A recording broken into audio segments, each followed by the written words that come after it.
Hello and welcome everybody to the American Soccer Analysis Show. I am Kieran. A little bit of different show today. No Harrison. He's watching the Kraken with his family instead of talking about analytics. Sounds fun. What a guy. So it's just me and Ben today. Ben, how are you doing? I'm doing great. How are you, Kieran? I'm good. I am especially good because if you have been paying attention to the ASA podcast feed, you will have heard some pretty exciting news already, and you will have heard 3 podcasts from that exciting news already. We talked about it with Evan and Eric of Expected Own Goals, but Expected Own Goals is now the official women's soccer podcast partner here at ASA. They're going to be breaking down the NWSL games each week, or one deep dive every week, and sometimes national team games, sometimes some other stuff. And it's a really cool thing because they have a very similar vibe to us. There's a lot of banter. There's a lot of analytics. The audio quality may or may not be higher. So if that's something that's valuable to you, you can enjoy it. Ben's here with a new mic, so who knows? That might be changing. So am I. I'm not on AirPods this week. So swings, we're on the up. Swings and roundabouts. But yeah, we're super excited about it. Ben, I don't know if you've had a chance to listen yet, but I am loving it on my commute to work.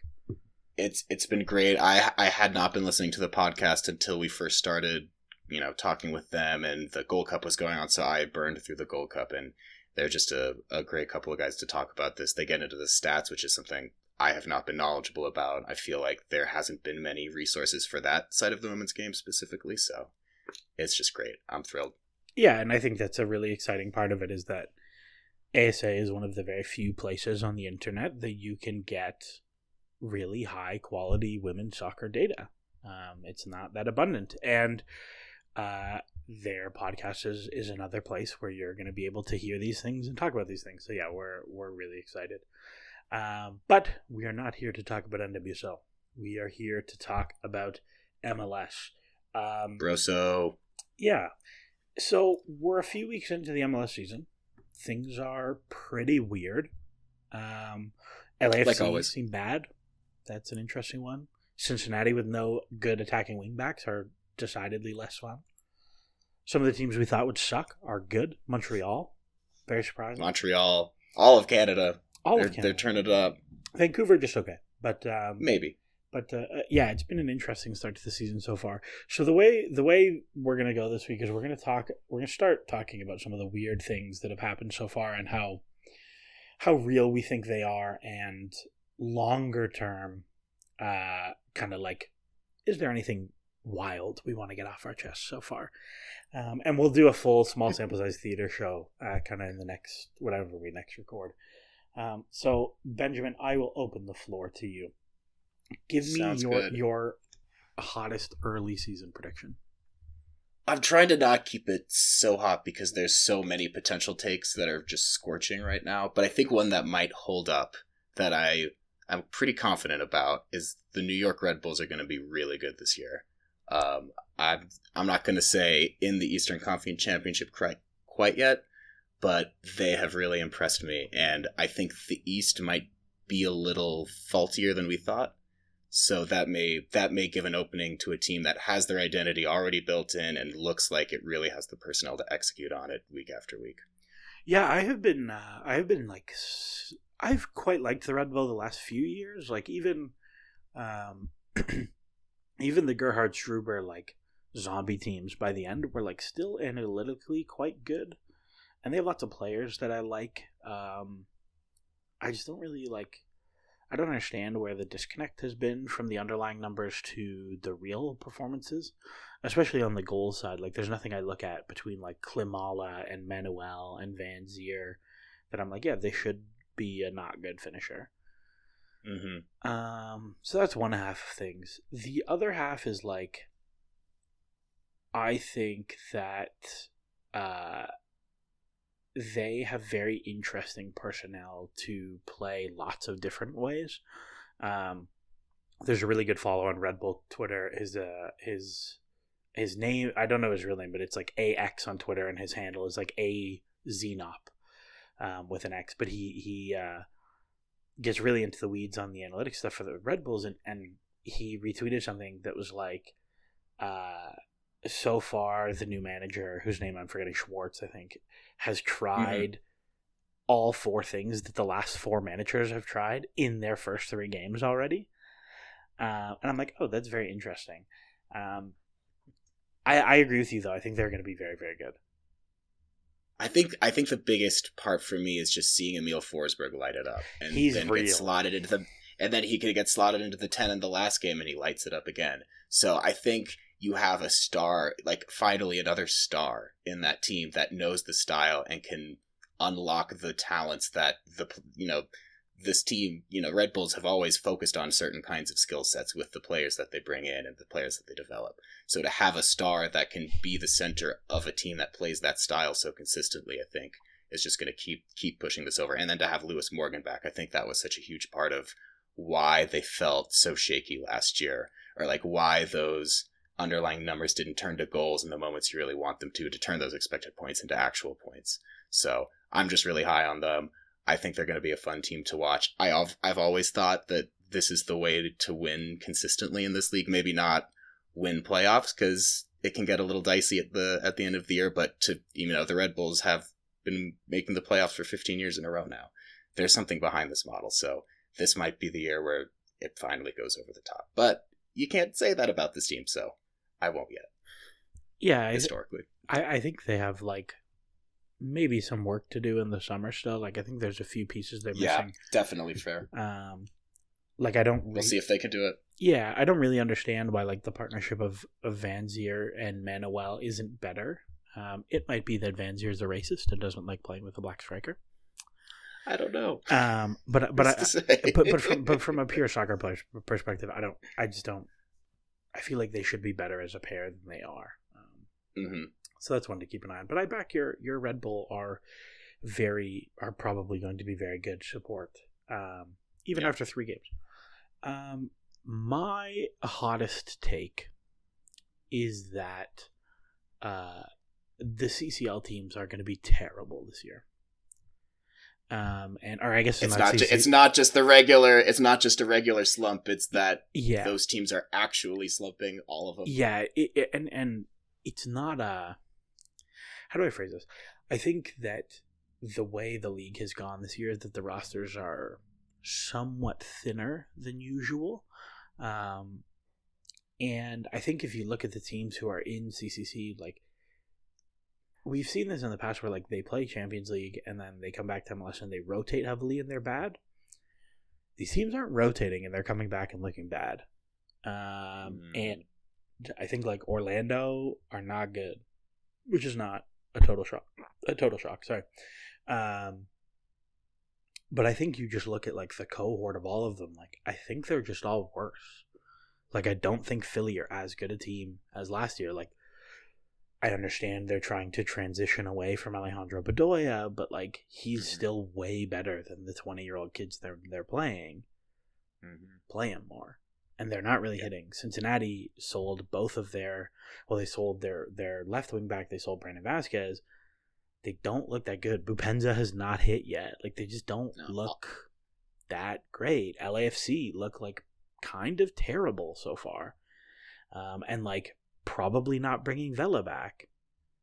And I just don't know what to think about the Vela situation because I think he'd be the perfect player for that system still, but it's hard. It's hard. I understand. I don't know. From my understanding, if the money's not right, my understanding is he wants a DP contract, and they're not going to give it to him, which is I wouldn't either. Yeah, I wouldn't either. So there's the difference. So maybe he's going to be hard to replace. Maybe they go find that DP they need in the summer, and all of this is moot because they've had some pretty impactful summers. Yep, especially at the striker position. Yeah, especially they're desperate for a number 9. They're desperate for someone to score goals. Who knows? Maybe somebody like Chicho Arango would be nice right now. Just putting that out there. So yeah, I don't know. This is not a super database take so much as just I'm looking and I look at the business and I look at the teams and I'm yeah, you guys stink. You guys aren't that good. So that's my hot take. I think that's going to pan out for most of those teams. Yeah, I think that's a good take. So we'll talk about this. We'll talk about this next time we record when Harrison is back in more detail. And if you have early season things you've seen in the data that you want to talk about, hit us out on Twitter or in the Discord or wherever you can get to us. You know where we are. Blue Sky. Blue Sky. If you're a Blue Sky baby. So we actually wanted to talk about two small sample size teams to kind of kick off our return. And those are teams we're going to talk about are Toronto and Portland for pretty two different reasons. Portland are top of the West right now. TFC are 5th. I think Portland are 2 wins, 1 draw. TFC are also 2 wins, 1 draw. And both of those teams, I think, going into the season, we anticipated would be bad. Which of those teams do you want to talk about first, Benjamin?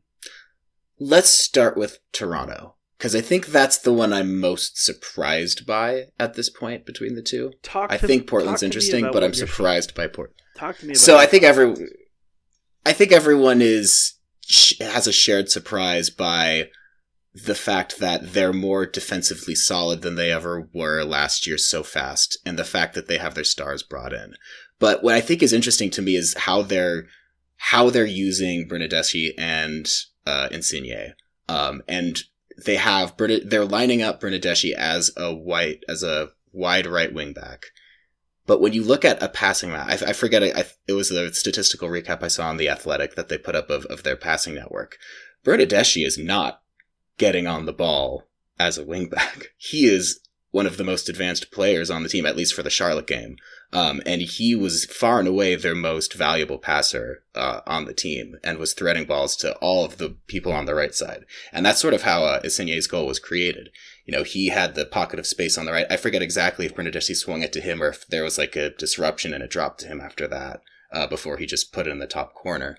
But there's a lot of interplay of swinging the ball back and forth, almost like Greg Vanney style in terms of pin them on wide on one side, swing it back to the other side where you have dangerous runners. And I think the thing that surprises me most about Toronto is, as you've said in the Slack, they have $2 million worth of strikers, and none of them are really playing. So you have to be defensively solid. You have to grind out those results. And so far they're 0 goals allowed, 2 goals scored off of ridiculous Insigne golazos. Is it sustainable? It might be sustainable. I don't know yet. It's still early, but it's an interesting formula, and it's just about the only solution John Herdman could have found, I think. But it seems to be holding. Yeah, I think you touched on a couple of really good things. I think, first off, I am very surprised that Herdman has leaned into a defensive identity. His Canada team is very much not like that. He's playing exactly the same way Canada do, but much more defensively. Canada played 3-4-3 that defended into a 4-4-2. Often Alphonso Davies was like the wing-back winger hybrid of those two. Or Tejan Buchanan. He's doing that with Bernardeschi. Bernardeschi has been probably TFC's best player so far, which is like he was actively bad last year. Mm-hmm. I don't think he had any positive goals added up until this season. So G Plus loves him, and I will say a big part of G Plus loving him is that he's listed as a fullback. So even though he's basically playing as a winger, so like there is some like tomfoolery about the plus averages. I haven't looked at what the raws are to see if that actually bears out, but I would suspect it does. But he's been quite good. I think the Stars buying in thing is really interesting. Like Insigne goes and celebrates with Herdman after he scores his goal. There was like an article in an Italian paper this week that he said, I text my coach more than I text my wife, which I thought was really funny. In terms of whether this is real or not, I lean no. And I lean no for one reason. Well, 2 reasons. One, because that's what I said before and I'm stubborn.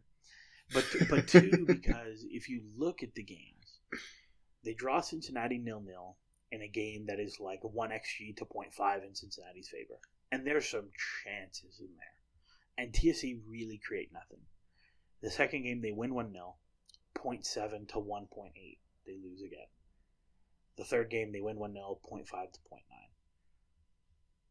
That's like, they're at like a -2 goal difference, or -2 expected goal difference, which is like not good through 3 games. That's basically in line with what they were last year. And some of that is game state. Like New England, they score pretty early and are defending most of the game. Cincinnati, they're away from home against one of the better teams in the league, and they're like kind of parking the bus late. Charlotte, they score late, so it's like not really apparent there or applicable there. The other is that I look at their team, and they have nobody outside of the starting 11. So like March 23rd, they play no Davey, no Osorio. Who starts those two roles? I don't know. Mm-hmm. Good question. I will say I've been really impressed with Davey. He's been really good. But I don't think they're super deep. I think the attacking stuff has been so bad that like that's the big worry. Is if you can't attack, then you're not going to be able to do anything but grind out a point here and there. And maybe this is like find the defensive identity, get some results, earn buy-in, build the attacking stuff, get better. And like to be fair, Insigne only played 60 minutes in the first game. He played 45 against New England, and Insigne has been quite good. They've broadly looked better when they play one of the many strikers they have, even though they all aren't very good players. So I don't know. I just like I lean not real. That's where I'm at. Yeah, I think part of the issues is like the line between real and not real is 9th and 11th, and that can be playoffs still. So yeah. We'll see where it ends up, or like what other things in the East can go their way. Because I know Cincinnati has their shine, but I'm still concerned about them. And I think for me the big concern about what Toronto's done so far is who they've done it against and the sort of unknown quality of those teams. So compared to New England, Yeah, they beat New England 1-0 off of like they score early and then defend the whole game. Atlanta then smashed New England. Mm-hmm. So like, yeah, is that question? Charlotte has been kind of like they've been doing Charlotte were okay. I thought were they okay? Okay, yeah. I still don't know if.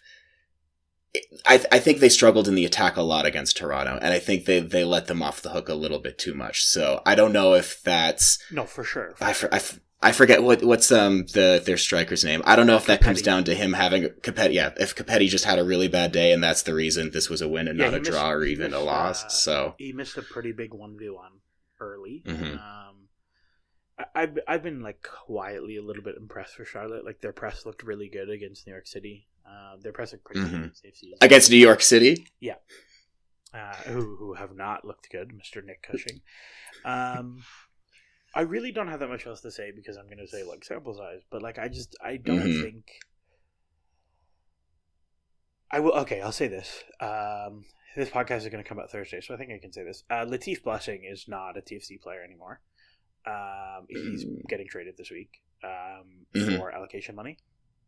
And I will be very curious to see what TFC are planning to do with all this allocation money that they have slowly been gathering. And Latif makes real money, so that's a real like. That helps the cap that big time. Quite a bit on the cap. So I'll be very curious to see what they do with that. I would be surprised if all of the strikers remained on the team through the summer. We'll see if any of those moves happen, but I think they have bandwidth to get better. I think. If you are a team who is like planning to install a new identity, you would much rather do it with 7 points on the table, having not played super well, and with something resembling a unified team culture. And I think that's the biggest part, for sure. Huge. And I will say, they took 4 points away from home the entirety of last season. They already have 4 points away from home this year. Yeah, so like, that's amazing. You're in a good place. Do you have any other Toronto thoughts? I think that's about it. Oh, one last one. I did not expect to see Shane O'Neill still starting in MLS at age 29, and 10 years ago I thought that man was the future of the Rapids backline, so I guess I wasn't wrong.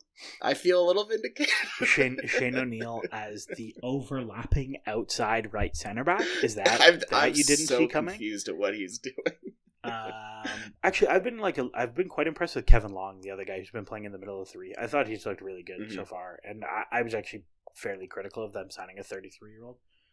But he's looked pretty good. Also, the left center back, Nixon Gomis, who they like I've been actually, I'll say this about TFC. I've been very critical of TFC's recruitment for a long time because it's always been very agent led.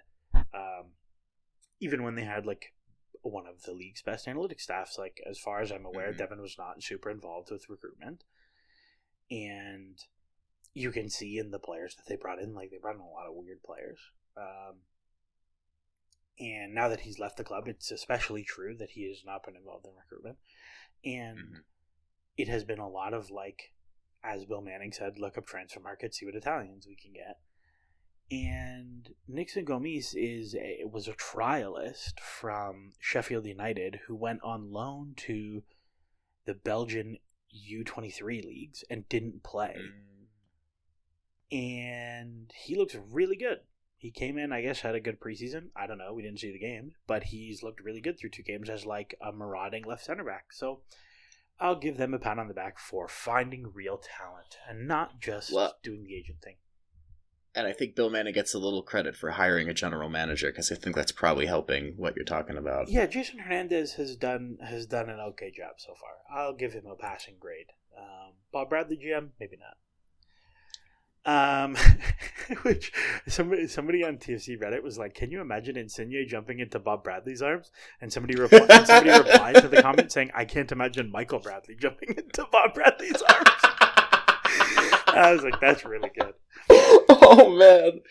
Alrighty, that's our TFC thoughts. Let's talk about Portland. Portland are where we say that Toronto FC might not be real. Portland are not real. Let's just get that off our chest right now. Portland I'm not bitter, I promise. They're actually frauds.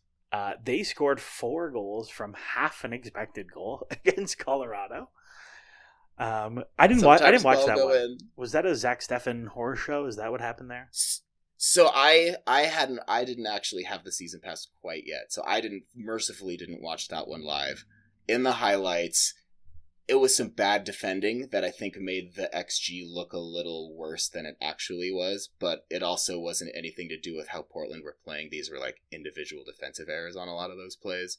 So I think in some cases, these models might be like underestimating the true XG of those opportunities, but also these opportunities are just total flukes a lot of the time. This is the thing that I think this conversation comes up on Twitter all the time where like you will point out that a team or a player has bad XG and they'll be like, yeah, but the models don't understand that they're way more open for their chances, or like he's actually the world's best finisher.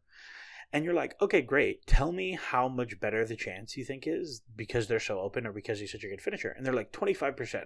And you're like, hey, guess what? 25% more of this tiny number is still a small number. Tiny number. So go away. So like, okay, Portland have like 2.5 XG through 3 games.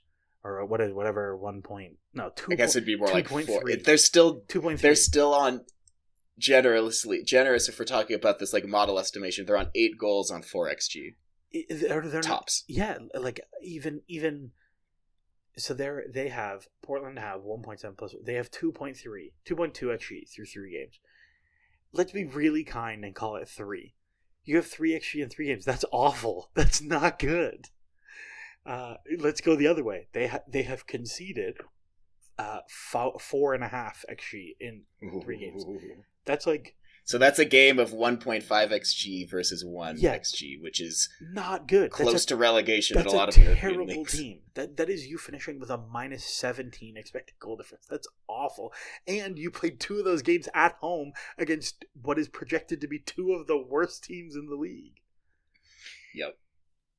And your one win is the away win is against New York City, who will surely be bottom of the East at this point. Oh my God, I don't even know what's happening in New York City. Nick Cushing's going to get fired. That's just going to happen. Yeah. No, I think. I mean, they have an Evander Screamer to win that game, even though New York dominated the first third of the game. The DC game, they go up 2-0 and then get hammered by DCU the rest of the game without Benteke. Yeah, no Benteke. I mean, it's not good.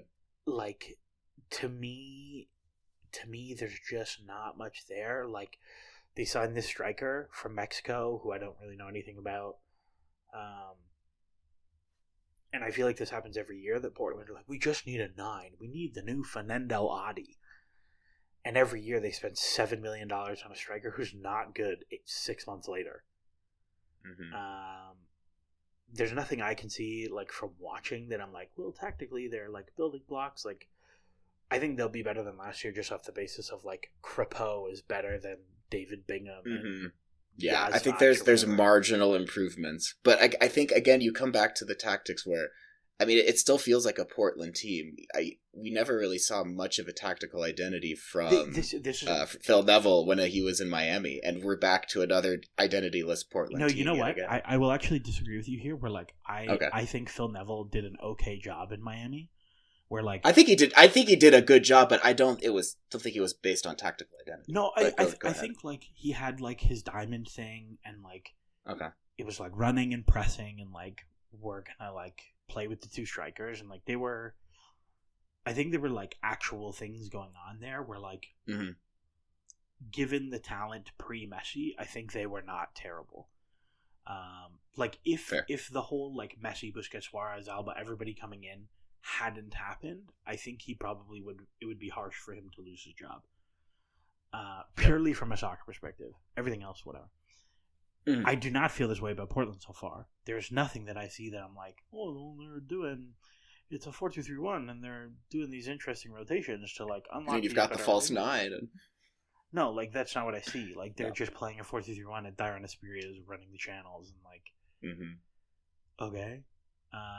And you've got some balls dropping in some favorable areas inside the 18, but I don't see any replicable patterns of play to how they got there, especially when they got dominated by NYCFC for an entire half. A thing I don't really understand that I'm, like, kind of waiting to see if it happens is, like, their team screams back 3 to me because you have Mabiala, you have Kamal Miller, who I think is way better in a 3 than a 4, and you have Zach McGraw. Like, I think that's a very natural back 3 of, like, 3 big, athletically talented center backs. And they're not doing that to play, like, Juan David Mosquera and Eric Miller. Like, okay.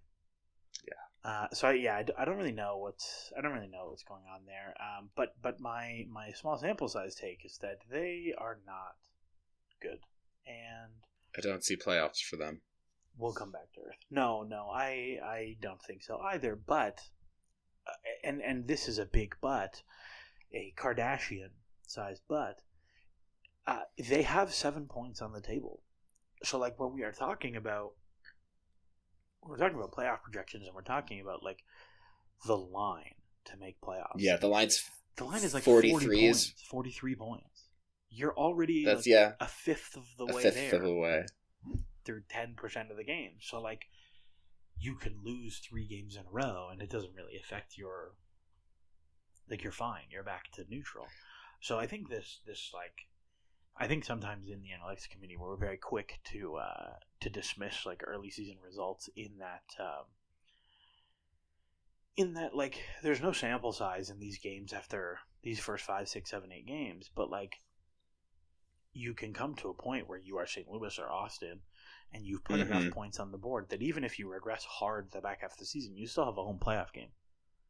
Mm-hmm. Like, really, if you're Portland, you only have to run hot for 8 games. You run hot for 8 games, you put 20 points on the board. Now what? Yeah. You 6 or 9 more away points, and that's pretty much that 9th spot at least guaranteed in a way. If you think about it this way, you put 20 points on the board in your first 8 games, which is 6 wins, 2 draws, which is, like, a kind of an awkward total to get to, but whatever. You need 50 points to guarantee a home playoff game, something like that. That means you need 30 points from your remaining 26 games. Yeah. That's, like, eminently doable. Like, that's not hard. Like, bad teams do that. Mm-hmm. So it's one of those, like, you put the points on the board, and, like, life gets really, really easy. And that's why I bring it back to talk about TFC again. I feel very similarly that like, you have the points on the board, like, which is really helpful for learning. Yep. And it's helpful for confidence. It gives you that the room to evolve. I suspect TFC might have that level. I think you look at the paper, it's hard to sort of suspect that either of those teams might have that level. Maybe Portland, because you have I think there's another DP signing and coming in for them. I need to actually keep track of these things better. Portland have the big striker, the guy from the Mexican League whose name I cannot remember. And he hasn't played yet, right? No. I believe the deal got confirmed by Tom, like 30 minutes before Portland kicked off against New York City. Okay. So that may, if they can find a way to get the ball to him, maybe they'll have that level too. But based on what we've seen so far, I believe a little more in Toronto than Portland, and that is not where I was before we kicked off in February. So can I throw a hypothetical to you? Do it. We think the West is a lot worse than the East, right? Yes, theoretically. Would you say that there's more of a chance Portland can fraud their way into the playoffs because there are fewer good teams to catch them? Like for example, yes, I do agree with that. Not that this matters through 1 week, but Portland are top on 7 points. TFC are fifth on 7 points. I agree with that. I have to say, I don't think the East is going to end up being as good as our greatest expectations at the beginning of the year. I think I see some weakness in those squads. Like NYCFC was one of those wild cards where they could be great, they could be horrible. Well, they're horrible. We know that one now. The West is still like LAFC. We thought were sure favorites, and now it's like, who knows? And the team they beat was Seattle, who were the other famous favorites for the West. So we really have no idea about that conference right now. That's going to be I think the Galaxy might be the best team in the West, but that's a hot take for maybe 2 weeks from now. I openly agree with you. But we're going to talk about the Galaxy next week. Yeah. They're on my notes list. Here's what the G Plus says. TFC, third worst team in the league. Minus 2.3 G plus through 3 games. Portland, fifth worst. Minus 1.6. Can you guess the two teams worse than TFC? Oh, man. Well, NYCFC. That's one guess. No, NYCFC are 10th-ish. A little bit outside the top 10. 13. Okay. Firmly mid-table. Stats is so weird. Okay. San Jose. San Jose are 7th bottom, so you're on the right track. Miami are 6th bottom, Portland 5th, SKC 4th, TFC are 3rd worst. 2nd worst is the Schadenfreude gods themselves, Austin, who have been truly dog breath, and New England, who have been worse. Yeah, I should have known it was going to be New England. Yeah, New England, I think, are getting drilled by the Atlanta game. Do we think Porter lasts the year? Yeah, I think there's no chance. I think New England are a fairly sticky organization.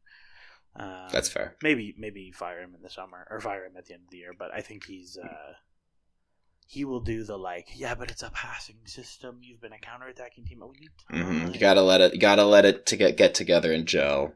And that, they have no talent. This is the thing. I don't even think it's his fault. They have no... No, I do agree with that. They have Carlos Heel. They have, Noel Buck. And, that's it. Who else is good on that team? They have, Thomas Chonkalai, which is a fun name to say out loud.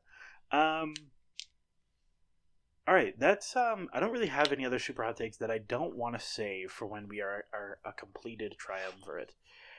Other than I'll give Harrison some props. Montreal, second in the league, G plus difference. He was pushing you on that one, and that seems to be bearing out. I'll give him credit. Cincinnati 4th, by the way, which is higher than I expected. Red Bull 6th, so supporting your Cincinnati shocks me because Lucho, as we'll find out soon, Lucho's been kind of average. So yeah, interesting. Alrighty, so Ben, you normally this is Harrison's bit, but Harrison, as we previously discussed, is watching the Icemen, the Kraken. We're gonna remember a guy. So Ben, why don't you introduce us to the guy we're remembering? All right. Well, this is a guy worth remembering certainly, but here is Harrison's copy. John Rooney. Does anyone remember him? 2012 MLS draft. Him and Darlington Nagbe are the most recent members of the 30,000 Professional Minutes Club. 90% of Rooney's minutes come from English League's fourth and fifth tiers. He would be not very nice, remember this guy, but I thought it was interesting. Is this like Wayne Rooney's brother, John Rooney? Like the one who played for New York Red Sox? I have no idea. Is it? well, Wayne Rooney had a brother named John Rooney who played for New York Red Bull for like 2 games, I think.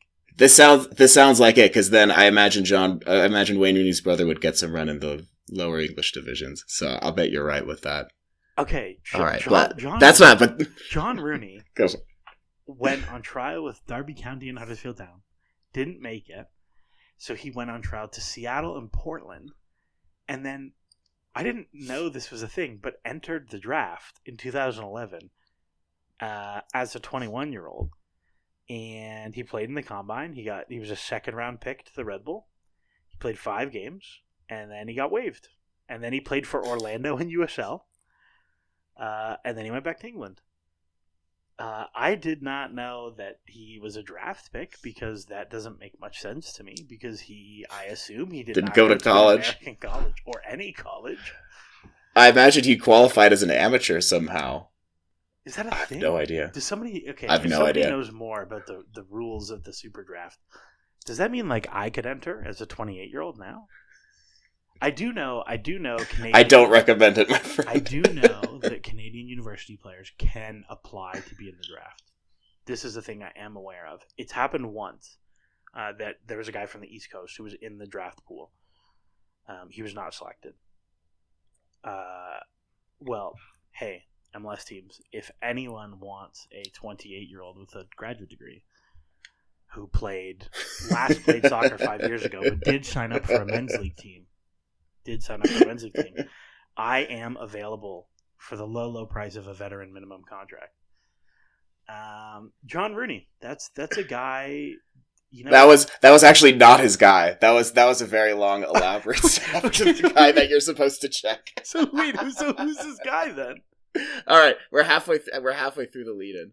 So, okay. But this is all to say, 30,000 professional minutes in general is a pretty big plateau if you look at how many minutes professional footballers get.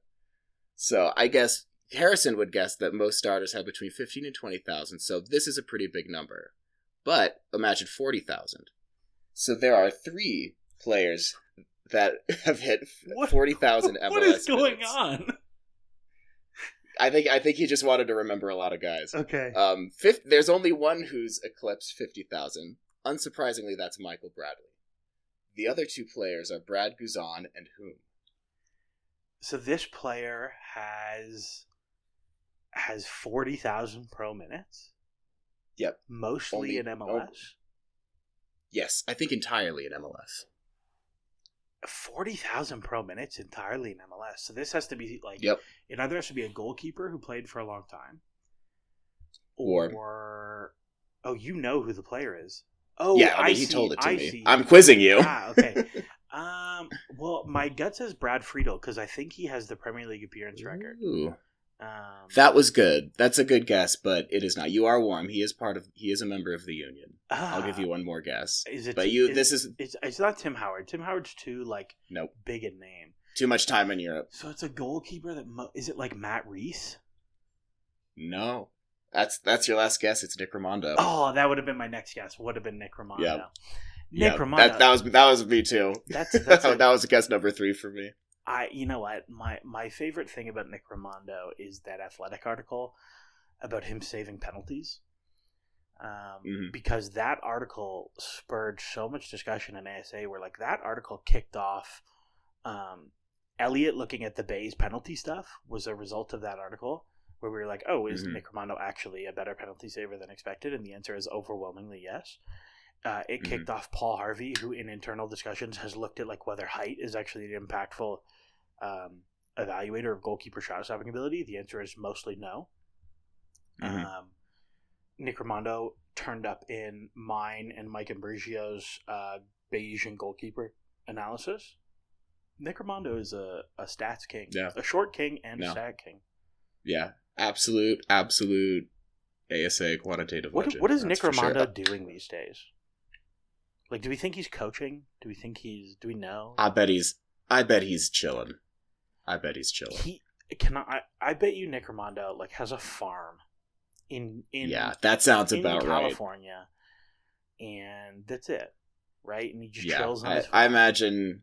I imagine he's not that involved. I bet he calls the buddies and watches the games and gets in the suites, but that's the extent to what he's doing. I'm gonna open Nick Armando's Instagram and we're gonna see what Nick Armando's doing. The first picture is him and his daughters wearing Utah Royals kits, and making funny faces on the he's couch. in Utah. He Nice. also has a poster of Don Quixote behind him. The next one Great is choice. a picture of his baby, his youngest baby, turning 16 months, I think. Congrats, unless man. it's a son turning 16 years old, and if this video continues, it is a 16-year-old. Him in Japan, checking out some temples in Tokyo. Nick Armando looks like he is living I think he's living his best life right now. He's courtside at a Philadelphia 76ers game. Yeah, you know what? Nick Armando. I'm gonna go ahead and say that was nothing but net on my prediction. I'm really happy for you. Him first class flying to England with his wife 14 weeks ago and going to some Premier League games. You know what? Good for you, Nick Armando. You're a gangster. I'm happy for you. Well, that's Nick Armando. What a guy. The other thing we have to bring up is the draft. So, Ben, tell us, how is the draft going? Am I winning? That's what I want to know. Kieran, I've got some really bad news for you. You are not winning. Am I last? Kieran, I have really bad news for you. You are last after 3 weeks in the G+. Is it Daniel's draft. fault? That's what I want to know. I'm going to go ahead and say it's Daniel's fault. And if we go to the breakdown... Oh, here we go. Here's the breakdown. Daniel comes in at negative 2.3 goals added. He's definitely below the reason average. I'm last. Yep. And at the other end, you also have Christian Benteke, who has 1.33 And he's first. goals added out of a one match. Woo. And he is first out of all of our picks. So you even out right at negative 0.07 goals added. I am a very... Wow, I'm trying to pick the highest players in the league, and I have a negative goal difference. I could pick anyone in the league. Well... maybe I shouldn't criticize TC's recruitment. Well, we did pick goalkeepers, and I wasn't going to until you mad lads did, and I did it just to So fit in. who's winning, Ben? So I happen to be winning with 1.1 goals added above average, and Harrison is close behind with 0.84 So goals added. it's a tight one goal race. After we're pretty much on the. We picked some big names, some of which have not been playing much yet. So Harrison picked Andre Blake, who has not played any regular season MLS minutes yet. He picked Hani Mukhtar, who definitely a good thing given what's been happening. So Hani Mukhtar has just gotten some minutes, so he's only at 0.06 overall for 3 games. So Harrison has some room to catch up with some of his other picks, or it could go the other way given how goalkeepers can go. Any huge G+ earners we didn't pick so far? I mean, apart from Messi, obviously, but Messi is currently number 1. I need to bring up the app again. But Messi was number 1 overall at 1.5 goals added over. Miami have average. a negative G+ difference, by the way, which is Wow. fascinating to me. I wonder how much of that is just getting pammed by Montreal, but. I was very. I think that's part of it. I think it's just the denominators are not very large right now, so any big spikes are gonna. Yeah, we're 3 game samples. Alrighty, well that's our list. That's our draft. That's our guy remembered. Our small sample size is discussed. I'll tell you right now who the top players are that we didn't pick are. Maybe I won't because ASA is bugging out, which happens from time to time. So that's our show. A little bit of a shorter one. In 2 weeks, we'll talk about the bigger, more fun, small sample size things after kind of 10% of the season and what we think is going on. Or I guess we'll be 5 games in by then. But that's the show. I will close off with, if you are interested in following NWSL, you're going to get the expected Own Goals podcasts on your feed. They're doing all 14 teams. At the same time, we are doing all 14 teams in the written format. There have been some amazing previews. I think this is the best year we've ever had for our NWSL previews, so do check those out. And the last note I'll leave you with is that if you enjoy the various podcasts and you want to support the site and you like the free data, as Evan and Eric said, that ASA's mission is to democratize data, not privatize, which I would very much agree with, because this is America. And I, as the Canadian now living in America, love You're honorary American now. Canadian American. And democracy and free data. So if you love all those things and you want to support the website, please check out the Patreon. There's one tier. It's $5 a month. You get into the Patreon Discord. That place is popping during every game. We get referee scab analysis. We get interesting analytical conversations. We also get the just most banterous takes ever.